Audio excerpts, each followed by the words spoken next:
ఎన్నికల సమయంలో హామీ ఇచ్చాం కాబట్టి ఈ పథకాల్ని అమలు చేసేసామని చెప్పుకోవాలి కాబట్టి పథకాల్ని అమలు చేయాలి అన్నట్టుగా కూటమి ప్రభుత్వ వ్యవహార శైలి ఉంది.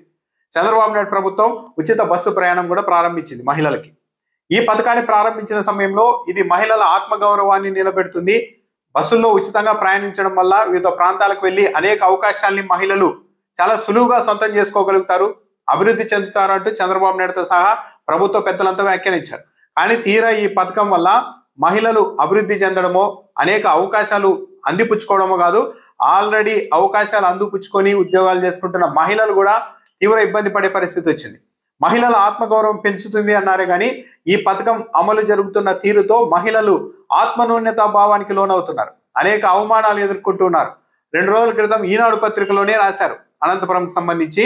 అక్కడ ఈ ఉచిత బస్సు ప్రయాణం ఈ పథకం ఎలా అమలవుతోంది, మహిళలు ఎలా చీత్కారాలు ఎదుర్కొంటున్నారో స్వయంగా ఈనాడులోనే రాశారు. బస్సు ఎక్కాలనుకుంటే నేరుగా బస్ స్టాండ్కి వెళ్తే సరే, లేకుంటే మాత్రం మార్గ మధ్యంలో ఇదివరకు లాగా చేయి ఎత్తగాని బస్సు ఆపడం అన్నది లేనే లేదు. ఈనాడులో కూడా రాశారు. బస్ స్టాండ్కి వెళ్తే అందరినీ తోసేసుకొని ఎక్కాలి, లేకుంటే ఇంకా బస్సులో ఎక్కడం అనేది సాధ్యం కాదు. కొందరు డ్రైవర్లు చెప్తున్నారంటే ఎక్కడైనా దారి మధ్యలో మహిళలు ఎవరైనా బస్సు ఆపండి అని కోరితే వెనకాల బోలెడని బస్సులు వస్తున్నాయమ్మా వాటిలో ఎక్కండి అని చెప్తున్నారంట. ఆ బస్సు వెనకాల వచ్చే బస్సులు కూడా మళ్ళీ అది ఒకటి ఉంటుంది చూడండి, ఓ స్త్రీ రేపు రాని స్లోగన్స్ రాస్తూ ఉంటారు పల్లెల్లో గోడల మీద. ఆ విధంగా తయారైపోయింది. బస్సులు ఆపడం లేదు, ఎవరైనా మహిళలు ఆపేందుకు ప్రయత్నిస్తే వెనకలు ఇంకో బస్సు వస్తుంది చూడండి అమ్మా అని చెప్పడం, వెళ్ళిపోవడం. ఆ వెనక వచ్చిన బస్సు కూడా ఇంకో బస్సు వెనకల వస్తుందని, ఇలా 4-5 బస్సులు మిస్ అవుతున్నాయని కూడా మహిళలు చెప్తున్నారు. పైగా ఇలా బస్సు ఎక్కడానికి ప్రయత్నిస్తున్న మహిళల పట్ల సిబ్బంది ఎలా మాట్లాడుతున్నారో ఈనాడులోనే స్వయంగా రాశారు. పోమ్మా పని పాట లేదు ఊరికనే వచ్చేస్తారు అని డ్రైవర్లు మాట్లాడుతున్నారని స్వయంగా ఈనాడు పత్రికలో రాశారు. ఎంత అవమానకరమైన పరిస్థితి. చివరకు మేము డబ్బులు చెల్లిస్తాం, టికెట్ కొనుక్కుంటాం, బస్సులో ఎక్కడానికి ప్రయత్నించాలి, మాకు అత్యవసరం అని చెప్పినా కూడా బస్సులు ఆపడం లేదంట మహిళల్ని చూస్తే. అంటే మహిళలు వీళ్ళంతా ఉచిత సేవలకు సంబంధించిన వాళ్ళు, వీళ్ళ వల్ల ఉపయోగం లేదు అన్న ఒక ఇంప్రెషన్ ఆర్టీసీలో ఏర్పడిందా? ప్రభుత్వం దీని మీద వెంటనే దృష్టి సారించాలి. ఒక మహిళ ఎక్కడైనా అత్యవసరంగా వెళ్లేందుకు మార్గ మధ్యంలో చేయెత్తినప్పుడు బస్సు ఆపకుండా పోమ్మా పని పాట లేకుండా వచ్చేస్తారు అంటూ సిబ్బంది అంటే అది ఎంత అవమానకరమైన పరిస్థితి సదరు మహిళలకు. డబ్బులు ఇస్తాం, టికెట్ కొంటామన్నా కూడా ఎక్కించుకోవడం లేదంట.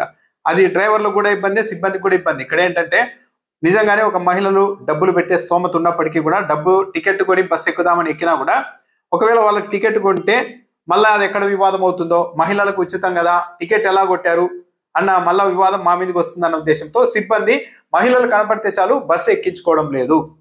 బస్ స్టాండ్లో వెళ్ళాలంటే బస్సు రాగానే ఒక్కసారిగా బస్సు మీదకి అందరూ పడిపోతూ ఉన్నారు. ఆ కుస్తీల్లో తోసుకొని ఎక్కే సామర్థ్యం ఉన్న వాళ్ళు మాత్రమే బస్సులు ఎక్కగలుగుతున్నారు. మహిళలు తోసుకొని రావడంతో చాలా మంది పురుషులు కూడా ఇక బస్సు ఎక్కలేని పరిస్థితి వచ్చేస్తుంది. ఎందుకంటే మహిళల్ని తోసుకుంటూ పురుషులు దూసుకుంటూ వెళ్ళడం కూడా అలా సరైనది కాదు, అది సాధ్యం కూడా కాదు. దీనివల్ల సమయానికి ఆఫీసులకు వెళ్లాల్సిన పురుషులు ఉద్యోగులందరూ కూడా అనేక ఇబ్బందులు పడుతున్నారని రాశారు. కారణం ఏంటి ఈ పరిస్థితికి అంటే సరైన సర్వీసులు లేకపోవడం.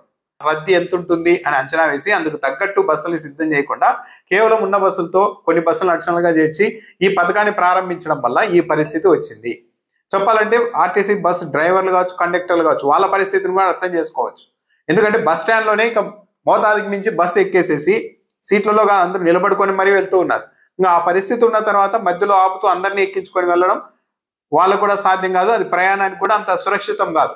బస్సులో మోతాదుకి మించి ప్రయాణికులు ఎక్కించుకొని ప్రయాణం చేయడం అన్నది. సో దీని మీద ప్రభుత్వం అయితే పైకి ఇలా చెప్పింది కానీ రాష్ట్ర ప్రభుత్వం మహిళల ఆత్మగౌరవాన్ని కాపాడుతుందని, కానీ మహిళల ఆత్మన్యూనతా భావానికి అవమానాలకి గురయ్యేలాగా ఈ పథకం రన్ అవుతోంది అన్నది చాలా క్లియర్గా అర్థమవుతుంది. ఇప్పటికైనా కూడా బస్సుల సంఖ్యను పెంచాలి, లేకుంటే ఈ ఉచిత బస్సు ప్రయాణం వల్ల లాభం కంటే నష్టమే ఎక్కువ ఉంటుంది. అత్యవసరంగా అవసరానికి తగ్గట్టు ఈ సర్వీసులు వాడుకోవాల్సిన వాళ్ళకి అవకాశం దక్కడం లేదు.